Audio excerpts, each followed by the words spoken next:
Hey Internet, it's time for the other part of the console guide. Finally. This time we're going to be focused on CD-based consoles, kind of up to the present. First off, there are a bunch of obscure CD consoles that I don't own, like the CDI, which had poorly designed hardware and lots of educational software and mostly shitty or mediocre games. There's the Neo Geo CD, which is pretty cool and allows people to enjoy Neo Geo goodness with only a fraction of the cost. It was redesigned as the CD-Z with a faster CD drive and cuts down on loading time. Unfortunately, that makes it a lot more desirable, so it's a lot more pricey. Other than that, there's really obscure systems like that only existed in other markets. Like in Japan, there's the FM Towns Marty and the PC FX, which was the follow-up to the PC Engine / TurboGrafx. Or the Amiga CD32 in Europe, although none of those were very popular, and they're very short-lived and have very small libraries. Enough of the super obscure, here we go. First off, the Panasonic 3DO. Now, Panasonic 3DO is an interesting system. It came out a little bit ahead of the other consoles in this generation, probably to its detriment. It was a staggering $700 at launch, and by the time the PlayStation and Saturn came out, it was severely underpowered in comparison. The controllers are basically a combo of a Sega Genesis and a Super Nintendo pad, with a 3-button layout, start select, essentially, and shoulder buttons. This system is best known for the odd way of doing multiplayer, with there being only one controller port on the system. And then the next player plugs his controller into player 1's controller. Beside that, there's a lot of decent games for the system, but the real issue is there aren't really too many great exclusives. Unfortunately, 3DO's biggest third-party developer was Electronic Arts, which means most of the games for the system also came out in the more powerful Saturn or PlayStation.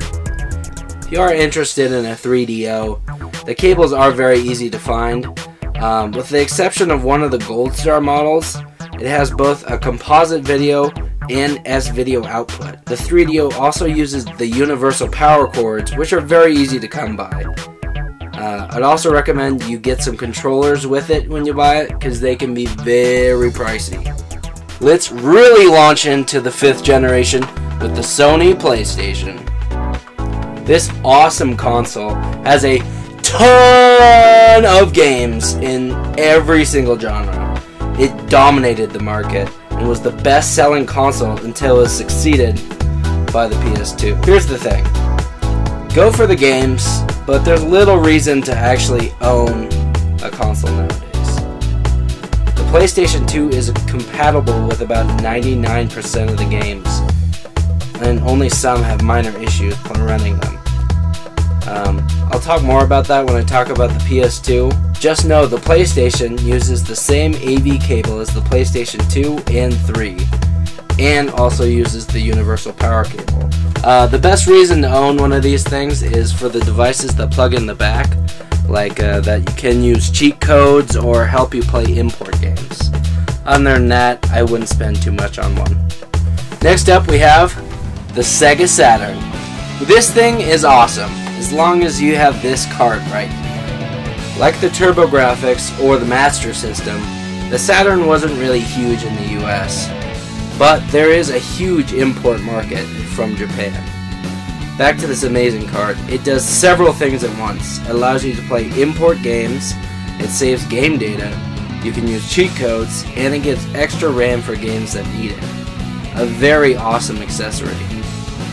This thing is a 2D powerhouse containing some awesome fighting games, shoot 'em ups, and arcade titles and collections. The controllers are awesome and very comfortable to use. For cables, it uses a special audio-video cable and a universal power cable. I strongly recommend one as long as you're willing to import a few games. Due to the Saturn's lack of success in America, Sega released the Dreamcast. And unfortunately, kind of like the 3DO, it ended up being kind of underpowered compared to the other consoles of the generation. But it is very, very fun. Like the Saturn, the system contains lots of fun arcade titles, fighting games, and adventure-type games. It uses its own AV cable, but you can get a box that actually outputs VGA video, which is the best picture quality you can get. It also uses the universal power cable, so once again, very easy to find. The controllers are modeled off the Saturn 3D pad. The Dreamcast uses special memory cards called VMUs, which can display simple graphics and can be used in different ways for different games. Pretty great system. I'd buy one if you can. The Dreamcast was unfortunately discontinued after only a couple of years, after it was crushed by the PlayStation 2. The PlayStation 2 uses the same audio-video cables as the PlayStation 1 and PlayStation 3, and can output component video, which is the best video. But component cables apparently won't work on the PlayStation 1, so you'll have to go S-Video or RGB for the PlayStation 1. The PlayStation 2 is backwards compatible with most PlayStation 1 games, and can use a number of PlayStation 1 controllers and accessories. There's a ton of games, over apparently 3,500. Everything for PS2 right now is super inexpensive, so I would jump on getting a PS2 while it's cheap. Also overshadowed by the PS2 is the humble GameCube. Similar to the PlayStation, you can play GameCube games on Nintendo Wii. It's up to you whether you want to actually buy one. The GameCube uses these goofy little diskettes and uses the same AV cable as the Super Nintendo and Nintendo 64. Although there is a GameCube specific component cable, but it is very rare and expensive. The GameCube uses its own power supply that kind of looks like a laptop power brick. Primarily, I really like it for the Game Boy player attachment, which also you have to have the disc that comes with it. It will allow you to play Game Boy, Game Boy Color, and Game Boy Advance games on this. I also recommend getting the Wavebird wireless controllers because they're very easy to use, especially if you're going to play games off the Wii. Another console living under the shadow of the PS2 is the humble yet extremely heavy Xbox. Now called the Xbox Original, thanks to the great naming conventions of Microsoft. Come on, Xbox One as the third Xbox. Anyway, it uses the universal power cord, but instead of the one with the square edge, it's the one with the two circular connectors. Pretty much the same, also very common. The Xbox uses its own AV cable, and it actually outputs component video, which is the best quality. Game-wise, I say the Xbox has an overall better library than like the GameCube. The downside, the Xbox is about the size and weight of a computer tower, and if you want to buy one, just buy it in person, as they'll be kind of expensive to ship. There's several variations of the controller. Avoid the crappy, huge, uncomfortable Duke controller, and get the much better and more common S controllers. Now the next generation of consoles are, still being offered in retail stores, so it's still pretty easy to pick them up and get them new. There's a few tips I have for buying them used. The Xbox 360 and the Wii have their own power brick that you should make sure that it's with it.